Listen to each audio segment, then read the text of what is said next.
అందరికీ నమస్కారం. Tech talk కి స్వాగతం.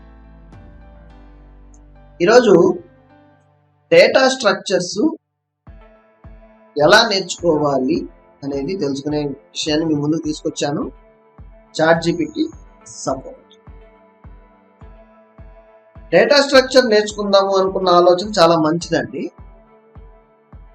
అయితే ఆ అప్రోచ్ లో మీరు తీసుకోవాల్సిన step by step process correct గా ఉంటే ఆ కోడ్ రైటింగ్ లో వాటిల్లో మీరు కోడ్ ని ఎంజాయ్ చేస్తారు. Understand the basics. ఇక్కడ ఏంటంటే programming concepts, variables, loops, conditional స్టేట్మెంట్లు, ఫంక్షన్స్ ఇవన్నీ నేర్చుకుంటారు కదా. ఎలా పనిచేస్తాయి ఏంటి అనే వేలో మీరు ఒక ప్రోగ్రామింగ్ లాంగ్వేజ్ చూస్ చేసుకుని స్టార్ట్ చేయండి నేర్చుకోవటం. ఆ ప్రోగ్రామింగ్ లాంగ్వేజ్ మీద ఫస్ట్ మీకు కమాండ్స్ ఉండాలి. బేసిక్ కమాండ్ అంటే స్టాండర్డ్ గా మీరు చేయగలరు. అది ఏదైనా అవ్వచ్చు. డేటా స్ట్రక్చర్స్ ఏంటంటే డిఫరెంట్ ప్రోగ్రామింగ్ లాంగ్వేజ్ లో ఇంప్లిమెంట్ చేయడం జరుగుతుంది. C++ కానీ, జావా కానీ, Python, JavaScript, PHP. Object oriented programming language support చేసే ఏ ప్రోగ్రామింగ్ లాంగ్వేజ్ అయినా ఒకటి ట్రెండింగ్ లో ఉన్నదాన్ని మీరు ఇష్టంగా నేర్చుకున్నదా అంటే ప్యాషన్ ఉన్న ప్రోగ్రామింగ్ లాంగ్వేజ్ నేర్చుకోండి.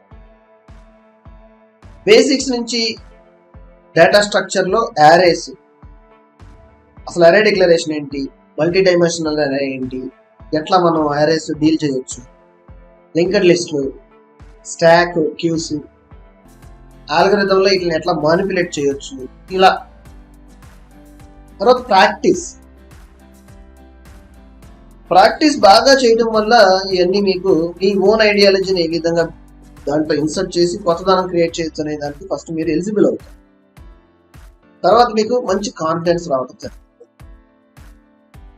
వన్స్ దీని మీద బేసిక్స్ మీద కమాండ్ వచ్చిన తర్వాత అడ్వాన్స్డ్, ఇవేంటి advance topics, trees, graph, heap, hash tables, ఇవన్నీ డేటా స్ట్రక్చర్ లో అడ్వాన్స్డ్ కాన్సెప్ట్స్. ఇవి కూడా మీరు నేర్చుకోవడానికి జనరల్ గా ఓవరాల్ గా ట్యూటోరియల్స్ ఉన్నాయి, ఫారమ్స్ ఉన్నాయి. చిన్న ఎగ్జాంపుల్స్ తోనే స్టార్ట్ చేయండి. కాంప్లెక్స్ ప్రాబ్లం తీసుకుని ఇబ్బంది పడే కార్యక్రమం చేయండి. చిన్న ప్రాబ్లం, చిన్న స్టేట్మెంట్ మీకు అర్థమైతే ఈజీగా మీరు మల్టిపుల్ కాంప్లెక్స్ ప్రాబ్లమ్స్ ని, కాంప్లెక్స్ స్టేట్మెంట్స్ ని ఈజీగా ఐడెంటిఫై చేయగలరు. అయితే రియల్ టైం ప్రాజెక్ట్ మీద వర్క్ చేస్తే చాలా బాగుంది. ఆ ఒక్క విషయం గుర్తుపెట్టుకుంటూ డేటా స్ట్రక్చర్స్ మీద మీరు మాస్టర్ అవ్వాలనుకుంటే లైక్ బేసిక్స్ నుంచి స్టార్ట్ చేసి basic data structure comments like algorithms నేర్చుకుని once you move to advanced తర్వాత ప్రాజెక్ట్ లో దాన్ని ఎట్లా అప్లై చేయొచ్చు. ఈ విధంగా ప్రయత్నించండి. డేటా స్ట్రక్చర్స్ అనేది చాలా ఈజీ అయిపోతుంది. వీడియో మీకు నచ్చినట్టయితే సబ్స్క్రైబ్ చేసుకుని సపోర్ట్ చేయండి. మరిన్ని ఇలాంటి వీడియోస్. అంతవరకు సెలవు. ధన్యవాదాలు.